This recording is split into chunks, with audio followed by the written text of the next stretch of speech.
이 손으로 형제를 죽였고 어머니를 가두었지.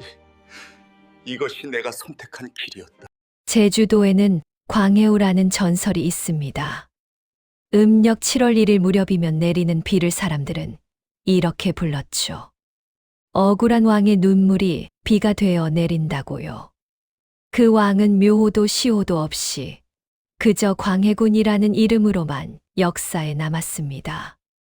한때는 전쟁터를 누비며 백성들에게 희망을 주었던 영웅. 하지만 결국 제주 유배지에서 홀로 죽음을 맞이한 비운의 군주. 도대체 무슨 일이 있었던 걸까요? 오늘 이야기 시작하기 전에 구독과 좋아요를 눌러주시옵소서. 그럼 이야기 올리겠나이다. 왕자로 태어난다고 모두 왕이 되는 건 아니죠. 1575년 태어난 광해군이 바로 그런 경우였어요. 선조의 둘째 아들, 어머니는 후궁 공빈 김씨.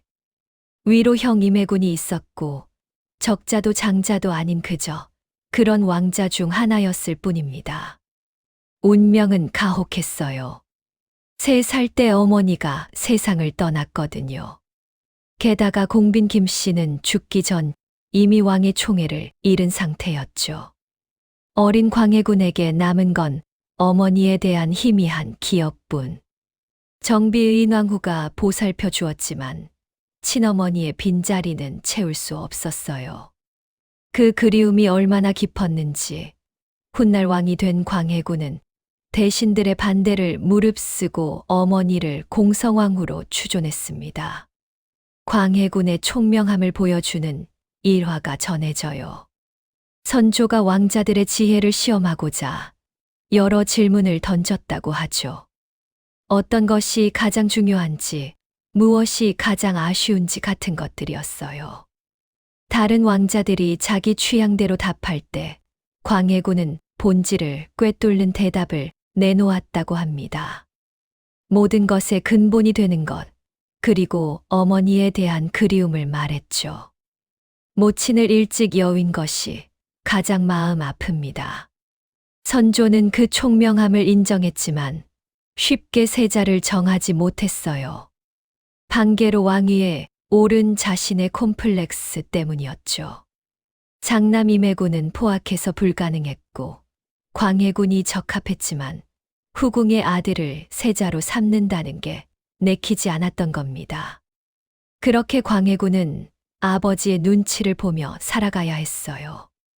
왕자이지만 왕위와는 한참 먼, 어쩌면 평생 그림자 속에서 살아갈지도 모를 운명이었죠.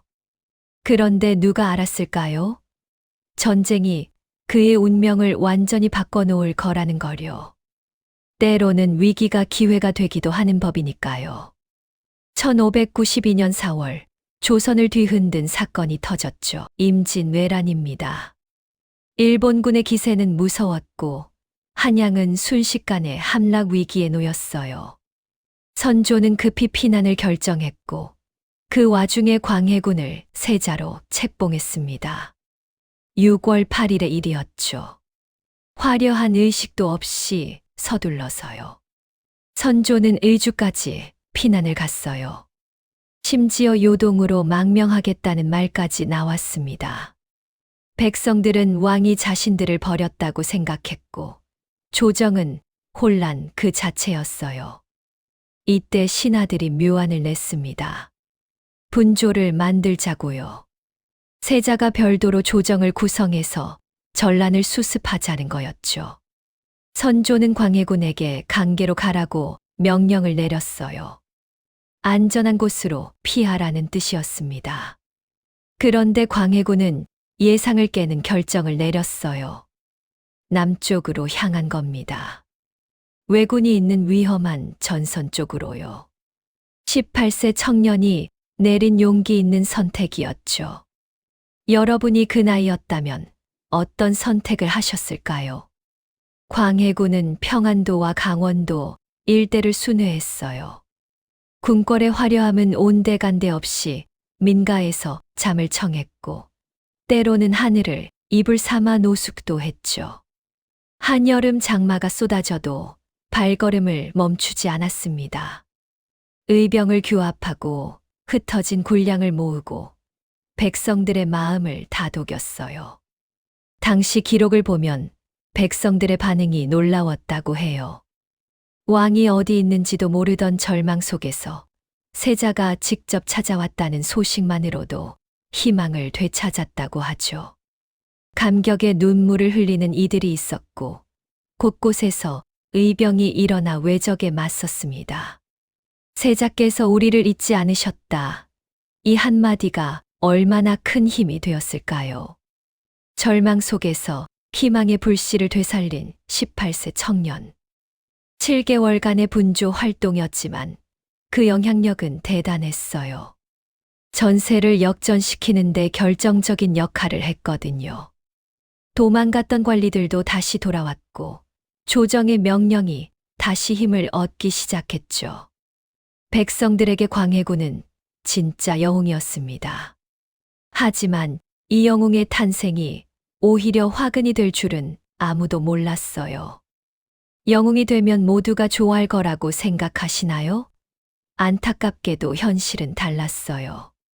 광해군이 백성들에게 인기를 얻자 선조는 불안해하기 시작했거든요. 아들의 성공을 기뻐하기는커녕 질투심을 느낀 겁니다. 백성들의 마음이 세자에게 쏠리는 게 두려웠던 거죠. 전쟁이 끝난 후에도 선조의 견제는 계속되었어요. 명나라 장수를 만나는 자리에 형 임해군을 일부러 동석시키기도 했죠. 세자의 지위를 흔들려는 의도가 너무나 뚜렷했습니다. 그런데 더 큰 위기가 찾아왔어요. 1600년 정비 의인왕후가 세상을 떠났고 2년 후 인모광후가 계비로 들어왔습니다. 그리고 1606년 인모광후가 아들을 낳았죠.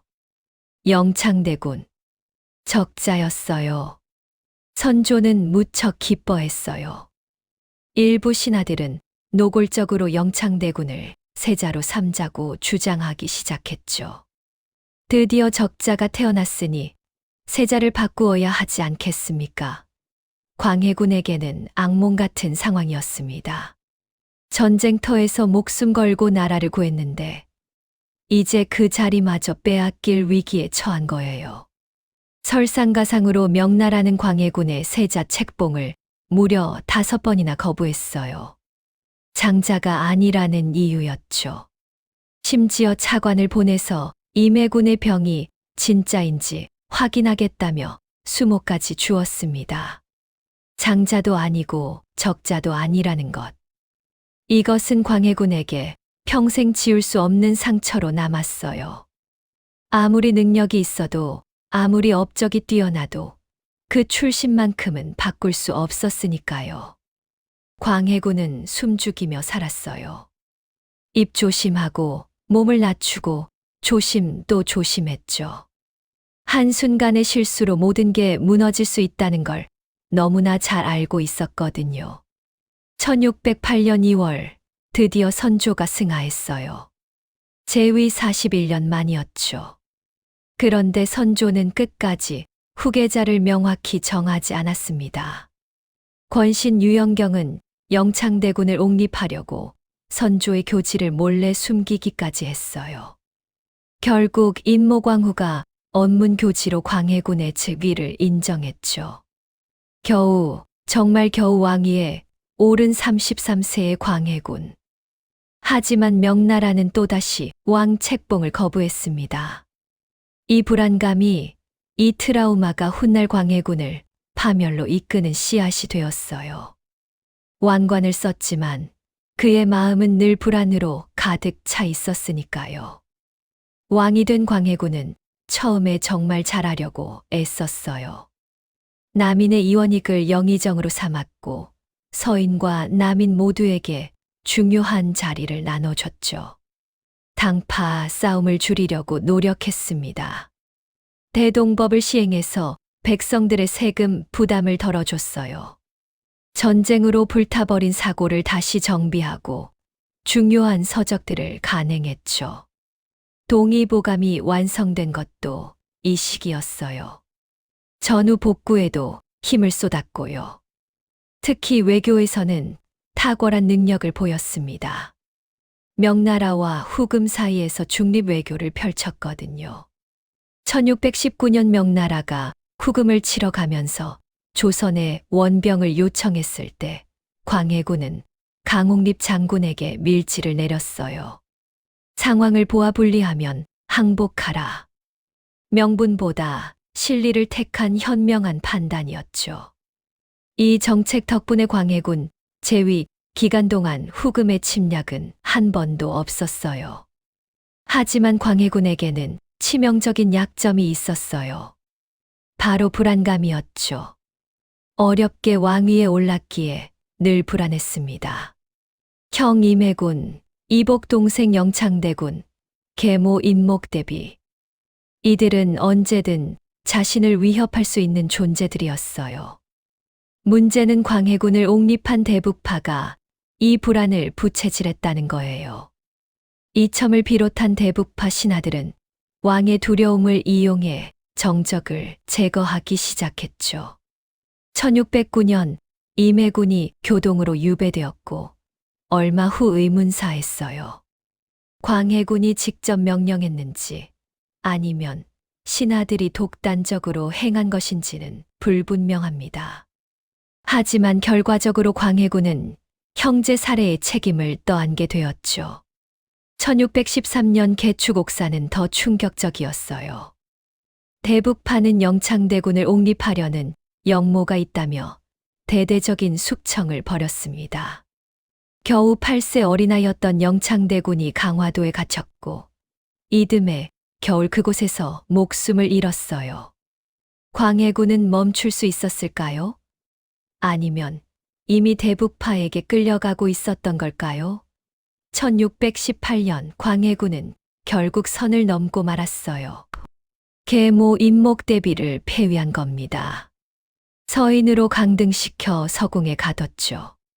폐모살죄, 어머니를 폐하고 동생을 죽였다는 죄명. 유교 사회에서 이것은 절대 용서받을 수 없는 죄였어요. 광해군은 자기 손으로 자신을 무너뜨릴 명분을 만들어버린 겁니다. 불안이 만든 비극이었죠. 문제는 거기서 끝나지 않았어요. 광해군은 궁궐 짓는 데 집착했습니다. 창덕궁 중건은 이해할 수 있었어요. 전쟁으로 궁궐이 불탔으니까요. 하지만 거기서 멈추지 않았죠. 창경궁을 다시 지었고 경덕궁도 세웠어요. 인경궁, 자수궁까지. 임진왜란으로 피폐해진 백성들에게 끊임없이 공사를 시켰습니다. 막대한 재정이 쏟아졌고 경제는 파탄 지경에 이르렀어요. 더 심각한 문제는 정치였습니다. 광해군을 옹립한 대북파가 권력을 독점했거든요. 이첨을 중심으로 한 대북파는 다른 당파를 전혀 용납하지 않았어요. 서인을 탄압하고 남인을 견제했죠. 심지어 같은 북인 내에서도 소북파를 몰아냈습니다. 정권은 점점 편협해졌어요. 광해군도 이게 문제라는 걸 알고 있었습니다. 1622년이 되어서야 겨우 서인과 남인을 다시 포용하기 시작했죠. 하지만 너무 늦었어요. 이미 원한은 깊이 쌓인 후였으니까요. 광해군의 실정도 문제였지만 대북파의 일당 독재가 더 큰 화근이었어요. 백성들은 끝없는 공사에 지쳐 있었고 신하들은 폐모살죄를 용서하지 못했습니다. 명분도 잃고 민심도 잃고 정치적 기반마저 무너져 가고 있었죠. 1623년 3월 13일 밤 드디어 서인들이 움직였어요. 이귀, 김유, 최명길, 김자점, 그리고 정원군의 장남 능양군. 그들은 군사를 이끌고 궁궐로 들어왔습니다. 광해군은 손 한 번 제대로 써보지 못하고 잡혔어요. 인조반정이었죠. 반정군은 광해군을 인목대비 앞으로 끌고 갔습니다. 인목대비는 차가운 목소리로 말했어요. 광해와 세자를 죽이시오. 하지만 반정군은 거부했죠. 폐모살제를 명분으로 반정을 일으켰는데 그들이 광해군을 죽이면 명분이 무너지니까요. 결국 광해군은 유배를 가게 되었어요. 왕비 유씨, 세자지, 세자빈 박씨와 함께 강화도에 위리안치되었습니다. 울타리로 둘러싸인 집에 갇힌 거죠. 왕에서 죄수가 된 순간이었습니다. 화려했던 왕관 대신 죄인의 꼬리표를 달게 된 광해군. 그의 마음속에는 어떤 생각들이 스쳐갔을까요? 후회였을까요? 아니면 억울함이었을까요? 강화도 유배 생활은 비참했어요. 울타리로 둘러싸인 좁은 집, 밖을 내다볼 수도 없었죠. 한때 조선의 왕이었던 사람이 죄수처럼 갇혀 지내야 했습니다. 그런데 2개월 후인 5월 끔찍한 일이 벌어졌어요. 폐세자 지가 탈출을 시도한 겁니다. 손에 잡히는 모든 도구를 이용해 울타리를 뚫으려 했어요. 필사적이었죠. 은과 식량, 그리고 외부에 보낼 편지까지 준비했습니다. 하지만 몇 발자국도 못 가서 붙잡혔어요. 세자빈 박 씨는 나무 위에서 남편이 잡히는 걸 보고 기절했어요. 3일 후 세자빈은 목을 메어 스스로 목숨을 끊었습니다. 이제 무슨 희망으로 살아가겠습니까? 그리고 6월 인조는 폐세자에게 자진하라는 명을 내렸어요. 20대 중반의 젊은이가 스스로 목을 매야 했습니다. 광해군은 하루 만에 아들과 며느리를 모두 잃었어요. 왕으로서도 아버지로서도 아무것도 할 수 없었죠. 그저 지켜볼 수밖에 없었습니다. 자식을 먼저 보내는 부모의 심정이 어떨까요? 10월 또 한 명이 세상을 떠났어요. 왕비 유씨였습니다. 친정 오빠들은 차명을 당했고 아들과 며느리는 자살했어요. 깊은 충격과 화병으로 유씨도 숨을 거두었죠. 광해군은 완전히 혼자가 되었습니다. 울타리 안 좁은 공간에 단 한 사람도 남지 않았어요. 한때는 왕이었고 가족이 있었고 신하들이 있었는데 이제 남은 건 외로움뿐이었습니다. 1624년 이괄의 난이 일어났어요. 인조는 광해군이 이용될까봐 두려워 그를 태안으로 옮겼습니다. 난이 진압되자 다시 강화도로 데려왔죠. 1636년 병자호란이 터졌어요.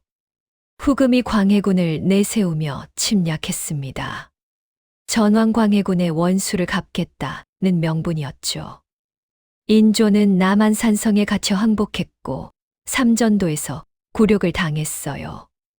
그리고 1637년 6월 인조는 광해군을 제주도로 보냈습니다. 후금과 가까운 곳에 광해군을 두는 게 부담스러웠던 거죠. 광해군은 제주 어등포에 도착했어요. 현재의 구좌읍 행월리입니다. 제주 읍성 안에 또다시 위리안치되었죠. 문을 자물쇠로 잠그고 30명이 돌아가며 감시했습니다. 외부 출입은 완전히 차단되었어요. 더 이상 물러설 곳도 없는 제주도. 바다로 둘러싸인 섬, 그곳이 광해군의 마지막 유배지가 되었습니다. 제주도 유배 생활은 굴욕의 연속이었어요. 호송하는 별장이 상방을 차지했고 광해군은 아랫방에서 지내야 했습니다. 하인들조차 함부로 대했죠. 한때 조선의 왕이었던 사람을 가장 낮은 사람 취급하며 멸시했어요. 광해군은 입을 다물고 참았습니다. 벽을 치며 통곡하기도 했지만 기력이 쇠해서 목소리조차 제대로 나오지 않았어요. 광해군은 시를 남겼습니다.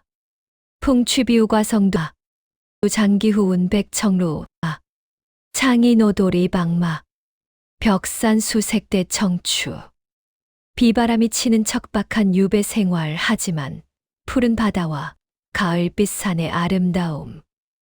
척박함과 아름다움의 대비 속에 담긴 건 고향에 대한 그리움이었어요. 제주도는 아름다웠지만 광해군에게는 감옥이었죠. 바다를 바라보며 그는 무슨 생각을 했을까요? 전쟁터를 누비던 18세의 자신을 백성들이 눈물로 맞이하던 그 시절을 떠올렸을까요? 그때로 돌아갈 수만 있다면, 아니면 자신이 저지른 실수들을, 형제를 제거하고 계모를 폐위했던 그 선택들을 후회했을까요? 1640년 9월 제주 목사 이시방이 부임했어요. 그는 광해군을 예의 있게 대했다고 전해집니다.